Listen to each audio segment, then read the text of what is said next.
وہ اس primitive state میں ہوتا ہے. آپ جب اس سے چھپ جاتے ہو تو بچہ یہی سمجھتا ہے کہ آپ غائب ہو گئے ہو. وہ یہی پریمیٹیو ڈیفenس میکینزم ہے اس بچے میں آپریٹو. وہ بچہ رونے لگ جاتا ہے. میں ان ڈیفenس میکینزم کا ذکر بار بار اس لیے نہیں کر رہا. میں چاہتا ہوں کہ آپ خود ان کے بارے میں پڑھیں انٹرنیٹ پہ. پھر آپ کو ان کی نفسیات سمجھ میں آئے گی کہ ان کی نفسیات کیا ہوتی ہے, کتنا لمیٹڈ, کتنا کنکریٹ ان کی سوچ ہوتی ہے, اور اس کا نتیجہ کیا ہوتا ہے. واللہ محیط بالکافرین. اللہ کا قانون ہی ایسا ہے کہ یہ لوگ جو کنکریٹ تھنکنگ کے مالک ہوتے ہیں یہ گھیرے میں آ جاتے ہیں. ان کی کاگنیٹو تھنکنگ اسی طرح سے لمیٹڈ ہوتی ہے, اسی لیے مار کھاتے ہیں یہ میدان جنگ میں, اور اس مار کھانے کے بعد اپنے آپ کو شہید کہنے لگ جاتے ہیں. یہ دیکھو آپ یہاں پر پاکستان میں کیا ہو رہا ہے. شہید سازی, فیکٹری کھولی ہوئی ہے شہادت کی.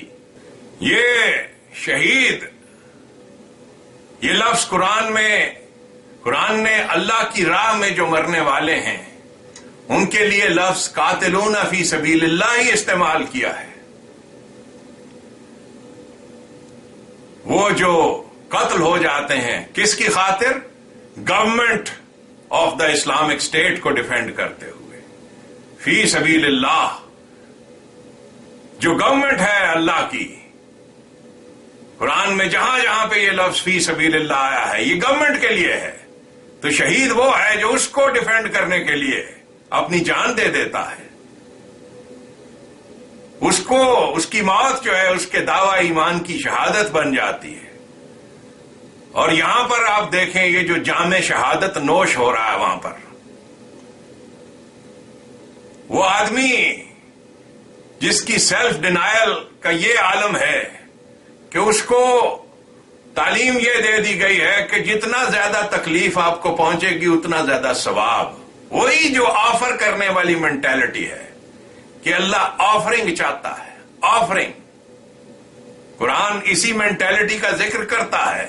اسی سورت البقرہ میں ذکر آئے گا ابراہیم کا, کیسے ان کی سوچ تھی. یہ جو مینٹالٹی ہے انسانوں کی, آفرنگ دینا, آفر کرنا, آفرنگ کے ذریعے سے کسی ہائر پاور کو خوش کرنا, اور آفرنگ کے بارے میں یہ تصور کہ جتنی تکلیف پہنچے گی اتنا ہی زیادہ پھر آپ کو ثواب ہو رہا ہے. تو اس میں اس بچے کا کیا قصور ہے؟ اسے تو بچپن سے یہی کچھ بتایا گیا.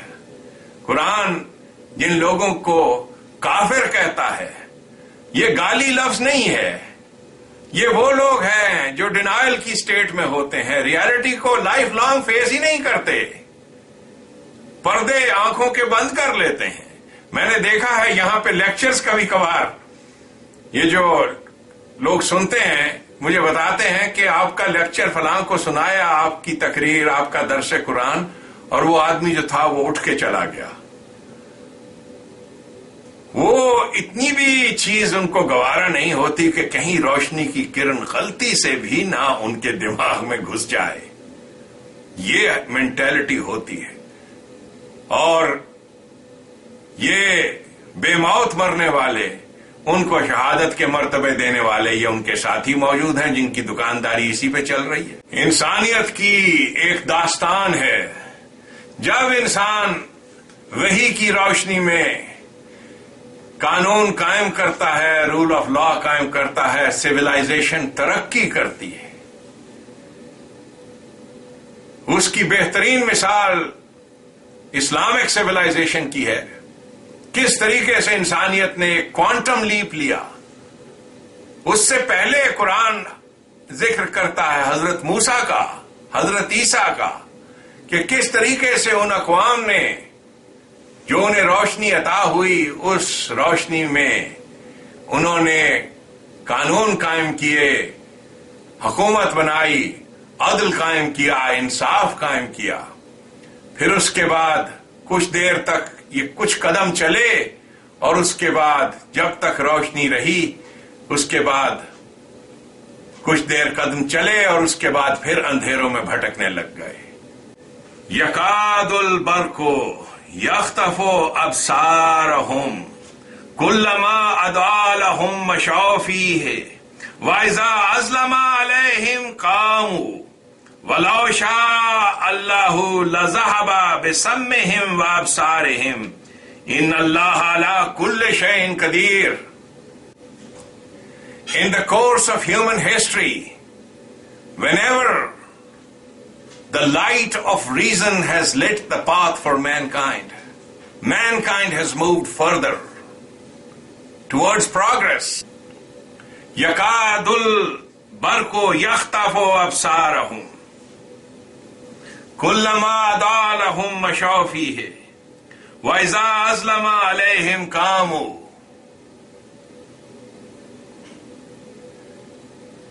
جب بھی روشنی ملی ہے انسانیت کو، انسانیت آگے چلی ہے چند قدم، اور اس کے بعد جب یہ روشنی کو چھپا دیتے ہیں وَإِذَا أَظْلَمَ عَلَيْهِمْ قَامُوا، پھر انسانیت گویا اسٹینڈ سٹل پہ کھڑی ہو جاتی ہے، اسے راستہ ہی نہیں نظر آتا. وَلَوْ شَاءَ اللَّهُ لَذَهَبَ بِسَمْعِهِمْ وَأَبْصَارِهِمْ.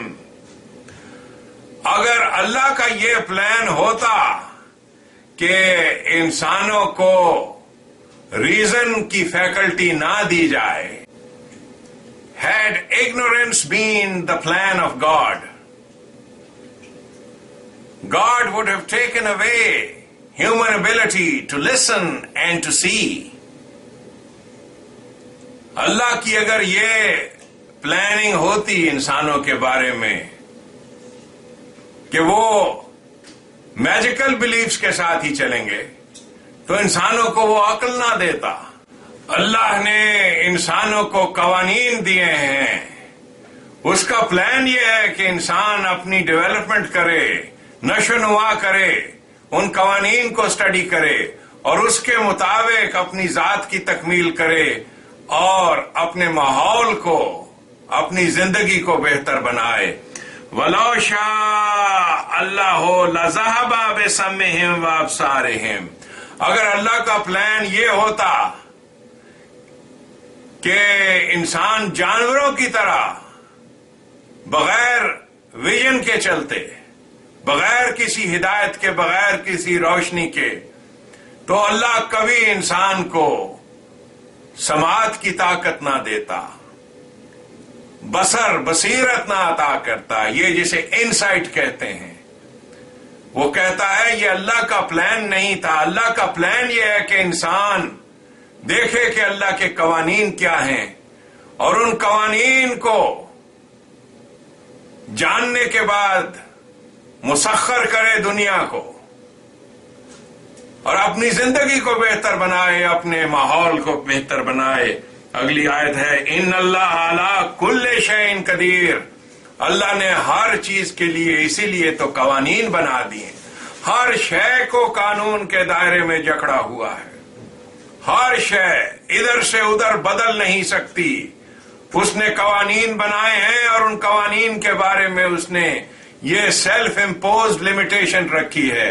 اللہ خود بھی چاہے تو ان قوانین کو بدل نہیں سکتا. اللہ خود بھی اپنے قوانین کو نہیں بدلتا. اللہ نے ہر شے کے لیے قوانین بنا دیے ہیں اور کہا کیا ہے، یا ایھا الناس اعبدوا ربکم الذی خلقکم والذین من قبلکم لعلکم تتقون. انسانوں، اگر تم اپنی لبرٹیز کو پروٹیکٹ کرنا چاہتے ہو تو پھر اللہ کے قانون کے مطابق حکومت قائم کرو. اعبدوا ربکم، یہ وہی قانون ہے، الذی خلقکم والذین من قبلکم. تمہیں اور تمہاری سابقہ جنریشنز جو ہیں انسان کی، تمہاری سابقہ اسپیشیز بھی جو ہیں، یہ اسی قانون کے تحت خلقت میں آئی تھیں، اسی قانون کے تحت پروان چڑھی ہیں. تو تم اس قانون کو قائم کرو۔ اب سوال یہ پیدا ہوتا ہے کہ اللہ اگر چاہتا ہے کہ ہم یہ قانون قائم کریں تو اللہ خود سے ہمارے اندر ایسی جبلتیں ہی کیوں نہیں دے دیتا کہ ہم اس قانون کے اندر ہی جیتے؟ وہ قرآن بتاتا ہے کہ مقصد انسان کی خلقت کا تو یہی ہے کہ وہ خود میچورٹی اٹین کرے، احسن بن کے دکھائے۔ یہ ہے مقصد اس کی خلقت کا۔ اس کی گروتھ اور نشو و نما ضروری ہے۔ اس وجہ سے اللہ تبارک تعالیٰ نے قوانین بنائے ہیں اور قوانین کے لیے کہا ہے کہ اے انسانوں، عبد بن کے رہو رب کے نظام کے تحت، ایک ایسے سسٹم آف گورنمنٹ کے تحت عبد بن کے رہو اس کے، یعنی سرو کرو اس کو۔ جو بھی کام آپ کرتے ہو، وہ جو شروع میں کہا پہلی آیت جو ہے للہ رب العالمین، یہ ہے مومن کی پہچان کہ اللہ کے سارے کام بندے جہاں کرتے ہیں۔ تو یہ عبادت کا تصور قرآن نے دیا کہ یہ ہے عبادت کا تصور۔ اللہ وہ ہے الذی جعل لکم الارض فراشا والسماء بناء وانزل من السماء ماء فاخرج به من الثمرات رزقا لکم۔ اللہ وہ ہے جس نے زمین بنائی اور فرش بچھا دیا اور سما بنایا، آسمان بنائے اسی کی قانون سے، اور اسی سے آسمان سے انزل من السماء ماء، آسمانوں سے می برستا ہے اسی کے قانون کے مطابق۔ پالتا ہے بیج کو مٹی کی تاریکی میں کون؟ اسی کا قانون ہے۔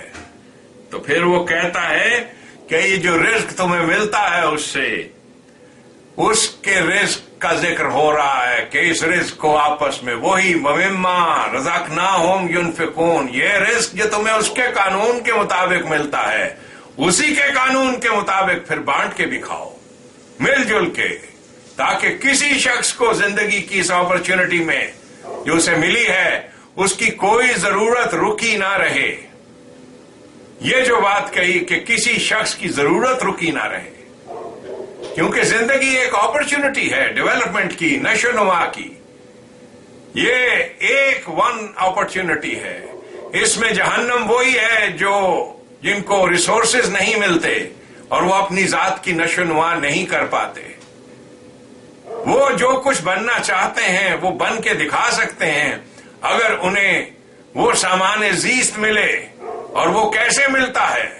وہ ملتا ہے اس قانون کے تحت، اور آگے بتایا ہے کہ کس وجہ سے یہ سامان زیست تمہیں نہیں ملتا، اس لیے کہ تم بنا لیتے ہو اندادم من دون اللہ، اللہ کے قانون کی بجائے تم اپنے تصورات سے عبادات کے تصور گھڑ لیتے ہو۔ فلا تجعلوا للہ اندادم وانتم تعلمون، تم جانتے ہو، تم یہ جو مذہب کا سارا نظام تم گھڑ لیتے ہو جس میں پوجا پاٹ اور اس کے بعد یہ ڈیلوژنل بلیفز ہیں کہ اس کے بدلے میں ہمیں کچھ ملے گا، ملتا صرف اللہ کی طرف سے یوں ہے جب وہ رحمتیں کرتا ہے، جب اس رحمتوں والے کے قانون کے مطابق آپ حکومت قائم کرتے ہو۔ فلا تجعلوا للہ اندادم وانتم تعلمون، do not create substitutes of rituals and magical beliefs as substitutes for the law of God۔ اللہ کے قانون کو قائم کرنے کی بجائے یہ جو تم سبسٹیچیوٹس بنا لیتے ہو یہ مت کرو۔ یہ سارا پوجا پات کا جو ڈھکوسلا انسان بنا رکھتا ہے، سورۃ البقرہ اسی کے بارے میں ہے۔ قرآن ایک آئیڈیالوجی دیتا ہے، وہ کہتا ہے، اور کتنی سمپل آئیڈیالوجی ہے، اور چیلنج دیتا ہے اس آئیڈیالوجی پہ ساری دنیا کے لوگوں کو۔ آئیڈیالوجی یہ ہے کہ اللہ کے قانون کے مطابق رزق کی تقسیم کرو تو امن قائم ہوگا،